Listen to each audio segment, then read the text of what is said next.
The Blues went duck hunting with a 6-2 win over the Anaheim Ducks. Hey, this is Brayden Chen. Subscribe to Locked On Blues.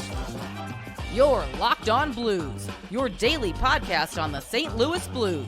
Part of the Locked On Podcast Network, your team every day. Hello and welcome back to Locked On Blues. I am your host of Locked On Blues, Haley Taylor Simon, talking to you all things about our St. Louis Blues here on the Locked On Podcast Network, your team every day. Today on Locked On Blues, I'm going to talk to you about that 6-2 Blues victory over the Anaheim Ducks.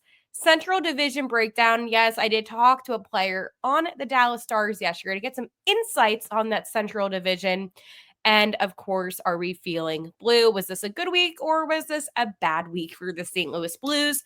But first and foremost, thank you so much for subscribing to Locked On Blues, whether that's on YouTube or any of your podcasting services. I love talking to you about Blues hockey 5 days a week. I give you all the latest news with the Blues, what's going on, trade rumors, prospect talks. And I did confirm with Russ Cohen last night, who is Sportsology, who is basically the brains of prospects talks, that he will be coming on an episode and discussing all things prospects. But let's get into last night's game against the Anaheim Ducks, because that was a great game. So the Blues did defeat the Ducks 6-2. It was also the game where Cam Fowler was honored for his 1,000 game milestone, playing 1,000 games in the NHL. So it was a huge night for Cam Fowler. But overall, the Blues, I'm telling you, something magical is happening. No, I'm joking. The Ducks are just not a good team. Like, this is how delusional I can get. I'm like, oh yeah, something's happening. And I'm like, wait, no, the Ducks are just not a good team. And I did talk about that too. I did mention that if the Blues win, I don't want to go into this mindset of, oh my goodness, the Blues are back. It's the Ducks. Reality check. It is the Ducks. But it doesn't mean that I can't enjoy what happened last night, because only a few minutes in, Robert Thomas scores and puts the Blues up 1-0.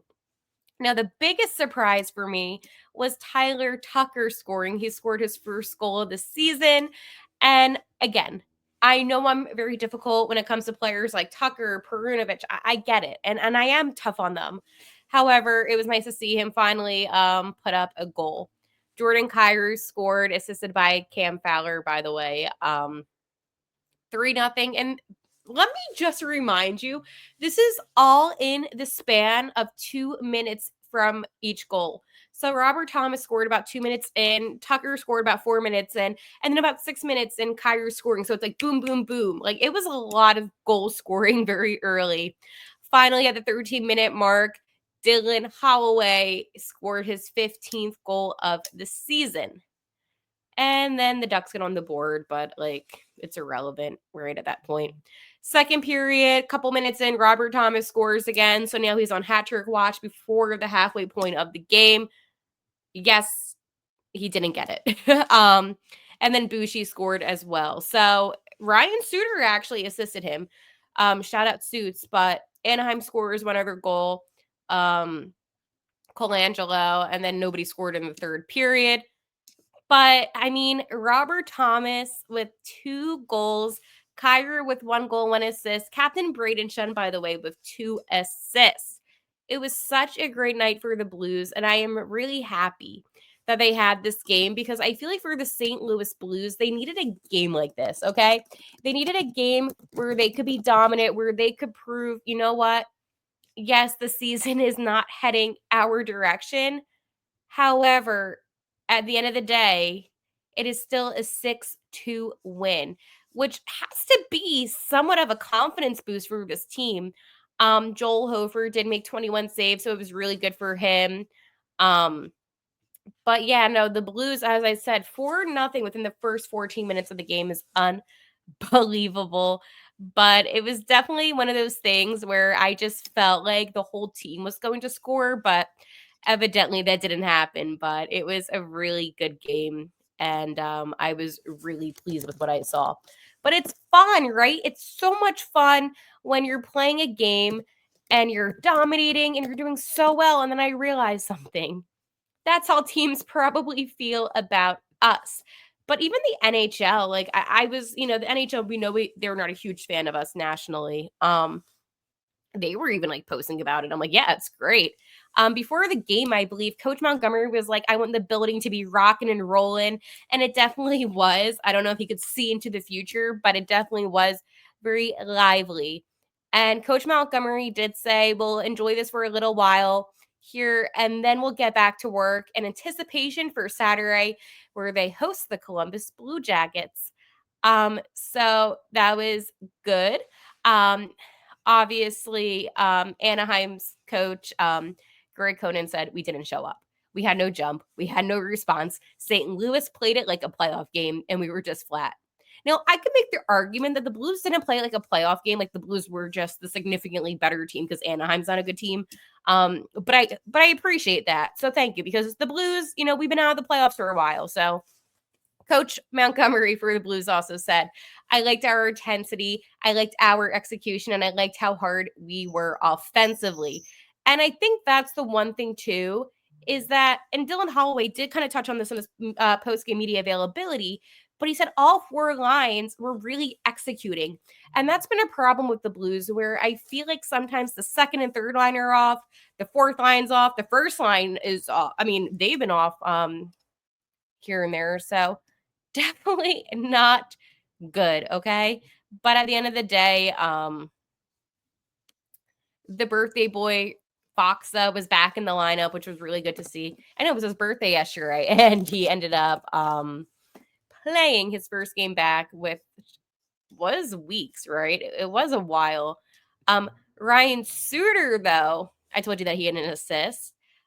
He played his 1,487th career game, moving him into a tie with Wayne Gretzky for the 24th most in NHL history.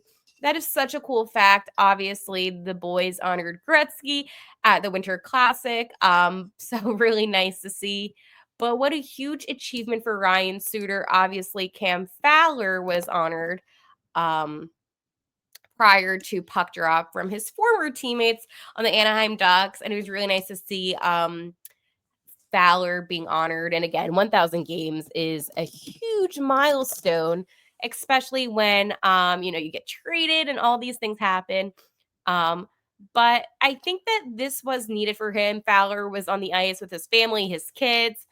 And he said, I never imagined that I never imagined that would be me standing up there one day, Fowler said prior to the game against the Ducks. I'm very grateful and thankful that I had my family here with me. Remember when he first got here and he was kind of talking about how his family was back in Anaheim? So it was definitely a really cool moment for him. He spent 14 seasons with the Ducks, 991 games. Obviously, here now with the Blues when he achieved his milestone. And he basically said he didn't put any expectations on it. I wanted to approach the game like any other game. If I needed to glance over and share a smile with the guys, and then I will. It's a unique experience. I can't even imagine that experience. So congratulations to Cam Fowler on that achievement. But needless to be said, it was a good game. I do want to let you know, however, about my friends over at FanDuel. From big upsets to game-winning drives, the NFL playoffs are better with FanDuel. Because right now, new customers can bet $5 and you can get $200 in bonus bets guaranteed. That's $200 in bonus bets, win or lose. The FanDuel app gives you everything you need for live bets, same-game parlays, and so much more. This weekend is a huge weekend for NFL playoffs, as mentioned. So one game that I particularly have my eyes on is the Philadelphia Eagles hosting the Green Bay Packers. Right now, the Eagles are -4.5, and I would take that because I'm not saying it's guaranteed because nothing is guaranteed, but clearly the Eagles are the 2 seed. They're the better team. And home field advantage at the Lincoln Financial Field is something else. So that's what I would do if I were you. So just visit FanDuel.com to join today and get started with $200 in bonus bets. That's FanDuel.com. Make this playoff season unforgettable with FanDuel, an official sportsbook partner of the NFL. So I had an opportunity yesterday to talk to Matt Dumba of the Dallas Stars. Yes, he was once on the Wild, obviously, and it was after a game that they had in the city near me. But I wanted to kind of get Dumba's perspective, his thoughts on the Central Division, because right now the Dallas Stars have won 6 games in a row. That is 6 straight. And again, they're only getting better and better. So this is what Dumba told me. It's starting to click. You get that feeling in the locker room you're going to win, and it's a really good feeling. And there's not that many times in a season where something like this can happen. So it makes me want to look at the Central Division, right? Because talking to Matt Dumba, getting that insight kind of perspective on a team like the Dallas Stars, I have to say, it kind of feels the opposite vibes of the Blues. Stars have 53 points. Why am I even mentioning them? Because both the Stars and Avalanche have 53 points and the Blues are behind them, right? So they're the teams that the Blues should want to catch up to. So I thought it was interesting to get the perspective of somebody who is on a team that the Blues could potentially catch up to, in a sense, if that, helps with any clarification. But the Central Division is tough right now because you have the Winnipeg Jets at 58 points, right? Then you have the Wild, who have been absolutely phenomenal this season with 56. As I said, the Stars and the Avalanche both have 53. Then you have the Blues, who have 44. So that is a 9-point difference. Followed by Utah at 41. They had a really hot start to their season. Kind of on a little bit of a decline. Then you have the Predators at 33, and then the Blackhawks, they finally hit that 30-point mark. But yeah, the Central Division is tough. I would say the number one surprise for me when I'm looking at bottom 4 might be the Blues, because I did have the Blues being better than the Avalanche. However, I'm not so surprised. But evidently, this is the problem with the Blues. And I was talking about this earlier today on a different show I was doing. The Blues have talented players. You could argue that they have a relatively talented roster compared to other teams in the NHL. They have a franchise goalie within Jordan Binnington. You have a backup within Joel Hofer, which is huge, considering that a lot of teams in the NHL kind of struggle with their goaltending situation.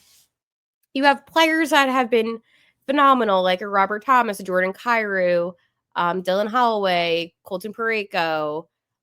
Here's the issue. The team is older. You have a lot of guys that are 30 plus, right? Issue. You also have just this odd situation of having 3 coaches in a year. And it's not a diss on Monty, because I know that he just got here. Monty. Oh my gosh. But I do think that it kind of does play into, I guess you can say, the Blues' maybe lack of stability. I know this is the second season of Braden Shen being #Captain Braden Shen, but you have a leadership core that's now in its second year, right? You would expect them to be a little bit more connected on the ice. And the Winter Classic, they were. Against the Ducks, they were. But here's the issue. And this is the issue that I'm running into as a fan, right? Those are against teams that are not so good. I know that we talk about how bad Chicago is.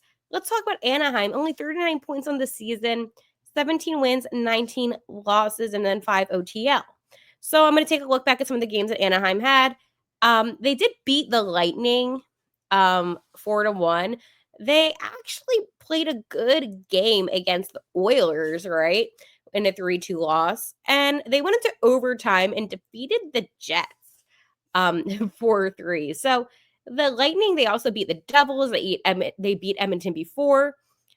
So they're not like this insanely bad team, but they do beat good teams, which is kind of surprising with the 13 wins that they have, that a lot of them have been against good teams. Being said, I think that the Blues are just in this interesting position where it's not that they don't have the potential, right? They definitely can, but getting into the playoffs is a very difficult situation. Half the teams make it, half the teams don't. Put it simply, the Blues were the best worst team last season. So this is where I'm at right now. I know I'm always looking at standings, but I have to keep it 100. I have to keep it real. If I don't do that, I'm not doing my due diligence. Right now, and this is going to infuriate some of you, when you look at all 32 teams in the NHL, take a guess where the Blues are at. All right, I hope you have your guess because they're at 18. That is correct. 18th out of 32. What does that tell me? OMG, they're in that middle spot again. They are going to have the exact same situation that happened to them last season with the draft happen to them again. Ideally, and I'm not suggesting that they tank on purpose. I'm not. But like Chicago's going to have another good draft pick. San Jose's going to have another good draft pick. Buffalo always has, but the Sabres can't ever find a way to win. Sorry, that was kind of hateful. But what I'm trying to say is that the Blues are in a position where they're kind of setting up to be, yet again, the best worst team. And we just went through that last season. And that was my whole rant on yesterday's episode that, yes, I want the Blues to win. As a fan, I love when they win. As somebody that can look at it neutrally, I would rather them not win. I want them to win. Just hear what I'm saying and get a good draft pick. That's what they need. But I also think that there is the potential that this could be a rebuild season. And I know what you're thinking. Haley, why would they rebuild? Well, why wouldn't they? When you look at the roster, they have so many guys, as I did mention, that are older. And it's not that the younger guys aren't showing up, but I'm not seeing what I expected to see out of Zach Bolduc. Jake Neighbors hasn't had the best season. Texier hasn't really impressed me. Tucker, obviously, not good. And we went through that with Kessel and Perunovic. It's not working. I'm not saying get rid of Robert Thomas. We need him. But, I'm just talking out loud here on my show. There is still value in players on the Blues that other teams would want and maybe need. I think of who might be the most valuable asset besides Robert Thomas, and that's Jordan Binnington. And would it be so crazy, and I don't want this to happen because I love Benner and I don't want him to not be on this team, but would it be so crazy if the Blues were to go into a rebuild that he would be somebody that they could move for a really good draft pick? But I don't know. I don't know what this team's going to do, but I do have a feeling, and I'm suspecting that they do something at the trade deadline because they kind of have to. Because, again, the last time this happened was 2005 to 2008, where they missed the playoffs 3 consecutive seasons. They were actually one of the teams in the NHL that have consistently always been in the playoffs. So this is a little bit weird for this hockey team to not be heading into the playoffs. I mean, I'm not counting them out yet, even though I kind of have. I just think realistically, we need to think about the draft. Who knows? Maybe they could turn things around. I just don't know if I necessarily think that's going to happen, but it is what it is. All right, I'm going to talk to you about my friends over at Gametime. I love going to live events, whether it's sports, music, theater, or comedy, or WWE. And one of my favorite memories was attending a WWE event last year. The energy and excitement was unforgettable. Now, Gametime has made it even easier to get tickets for your favorite events with your new feature, Gametime Picks. This feature filters out the fluff to show you only incredible deals on great seats, so you don't have to waste time searching through thousands of tickets. Recently, I was looking for a ticket for a Friday Night SmackDown, and I'm using the Gametime app, and they have such great deals. And with Gametime Picks, I found amazing deals and could even see the view from my seat before buying. The super deal was particularly impressive, offering great seats at unbeatable prices. Plus, the app's all-in prices shows the total cost up front with no surprises at checkout. Take the guesswork out of buying tickets with Gametime. Download Gametime app today. Create an account and use code LOCKEDONNHL for $20 off your first purchase. Terms apply again. Create an account and redeem code LOCKEDONNHL for $20 off. Download Gametime today. What time is it? Gametime. My favorite Friday segment is, are we feeling blue? Was this a good week or was this a bad week for the St. Louis Blues? You know what? I have mixed feelings about this. I think that this week was an all right week. So obviously, elephant in the room, the Blues didn't have the best week before the Ducks, okay? They lost 6-4 to the Blue Jackets and then 6-4 to the Wild. I didn't even realize that both games were 6-4. But then they beat the Ducks 6-2. What's with all these sixes? I think that it was good for Cam Fowler, right? Happy for him, for Fouls. Great achievement for Ryan Suter, right? I just think that there needs to be more consistency. I don't like the doubt that some people have about Binnington. That makes me nervous. But overall, I think that this was a decent week for the Blues. It wasn't like it was an awful week for the Blues. But the Blues do have a tough stretch ahead, okay? You have the Blue Jackets tomorrow night. And they've been playing pretty well, okay? You have the Flames on Tuesday that you're hosting, and then you're hosting the Flames again on Thursday. And then you are at Utah. You're at Golden Knights, hosting Golden Knights. It's a lot of competitive hockey teams. So the Blues really need to bring it their all.